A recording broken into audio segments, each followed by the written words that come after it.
Amigos, bom dia, amigos, senhoras. Amigos, os militares são nossos militares. Eles existem para defender a nação.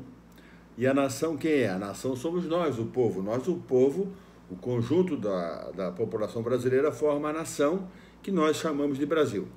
Então, os senhores militares estão aqui para defender a nação, que somos nós, o povo, desde o miserável ao rico e ao milionário.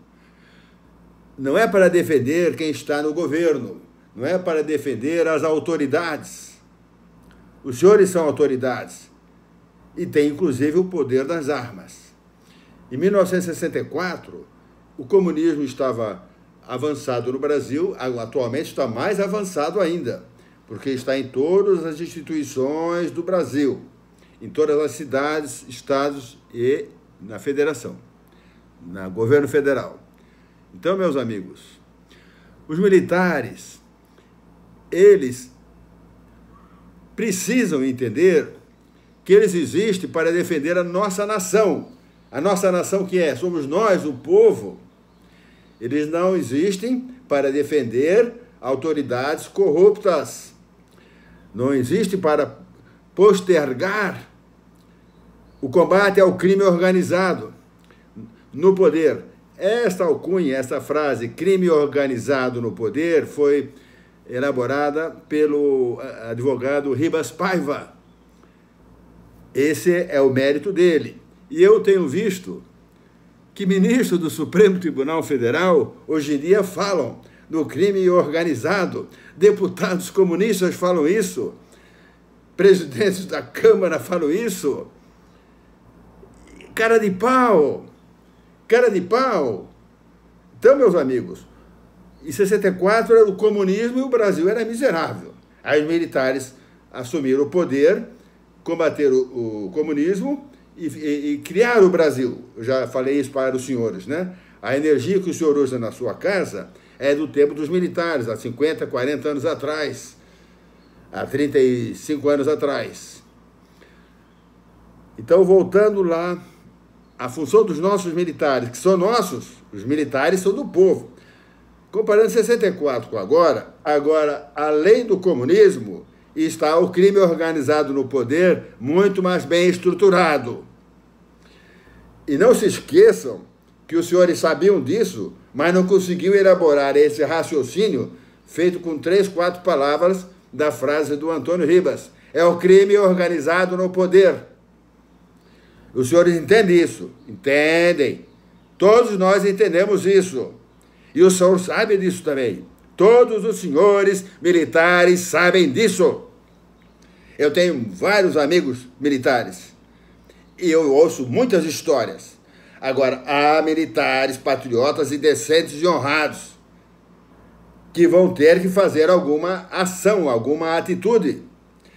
O Vilas Boas começou lá em 2015, foi bom até, ótimo, o Vilas Boas ter dado um esporro lá no Senado, o general Pimentel dizer que os senadores e o pessoal do Supremo só fazem atitudes e ações para defender os seus pescoços, que não querem morrer por crime de traição à pátria, mais ou menos ele falou isso. O Mourão falou muitas coisas interessantes, o general Pujol, que atualmente é o comandante do Exército. O general Mioto falou abertamente contra o comunismo. Foi o único militar que falou abertamente contra o comunismo. Aqui no Brasil nós temos que discutir ideologia, sim, porque o comunismo incrementa o crime organizado, a roubalheira, a pobreza, a destruição da nossa nação. Então eu pergunto para os senhores, nação somos nós, o povo. Nós, o povo, formamos uma nação, que daí forma fronteiras, forma um país, e nós chamamos a nossa nação de Brasil. Podia ser chamada de outro nome. Então, a nação é só isso, é um conjunto de povo. Somos 200 de pessoas. São um conjunto de pessoas. São 210 milhões de pessoas vivendo aqui no Brasil. Então, nós é que mandamos aqui. E é bom os militares saberem que os militares não precisam, não tem que defender autoridades corruptas, criminosas, não tem que defender o crime organizado no poder. seja um crime político, seja um crime financeiro. É isso aí, meus amigos. Compartilhe, por favor. Nós temos que entender. Uma hora nós vamos ter que entender mesmo e sairmos nas ruas. Você vê que os militares nem precisariam do povo nas ruas para cumprir a função deles. Ribas Paiva acabou de fazer um post agora explicando isso. Já tinha feito há 2 anos atrás, depois há 1 ano.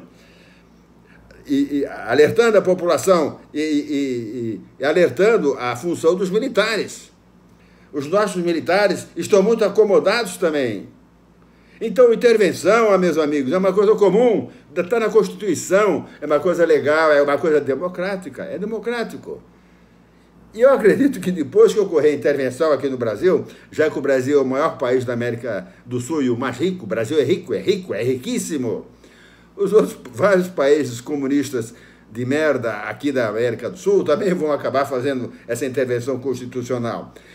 E com os militares, com força, prendendo mesmo. Não é que eles vão prender no início, mas depois a justiça vai julgar os caras. Esses grandes comunistas, esses grandes ladrões. Pode uma pessoa roubar 500 milhões? Não pode. Pode uma pessoa, um partido político roubar 10 bilhões para uma campanha política? Não pode. Então, meus amigos, nós temos que mudar o Brasil. E como nós, o povo, a nação, não está bem organizada, que nós, durante os últimos 40 anos, fomos enganados, nos últimos 50 anos até, os últimos militares que governaram o Brasil não souberam passar essas informações para a população brasileira. E é isso aí, amigos. Então, um recado. Os militares existem para defender a nação. E a nação quem é? É você, é o senhor, sou eu, é o pobrezinho, é o miserável, é o milionário. Todos nós formamos uma nação. A nação é nossa. E os militares existem. Essa instituição, Forças Armadas, existe para defender uma nação que virou um país, que virou uma pátria, que virou, chamamos Brasil. É mais ou menos isso. Então, senhores militares e população em geral, vamos nas ruas exigirmos que o Brasil é nosso. O Brasil é nosso. E os militares que tenham consciência de brasilidade, de honradez, que salve o Brasil. Em 64 era miserável o comunismo. Aí os militares acabaram com os comunistas e o Brasil melhorou. Só que depois esqueceram. E os comunistas dominaram tudo. Eles já estavam dominando na época dos militares. Só que os militares tinham o poder das armas e estavam lá em cima. Eram presidentes e nomeavam governadores, nomeavam prefeitos. Um abraço, pessoal. Nomeavam senadores, nomeavam deputados. Um abraço, pessoal. Boa sorte, bom momento. Por favor, compartilhe.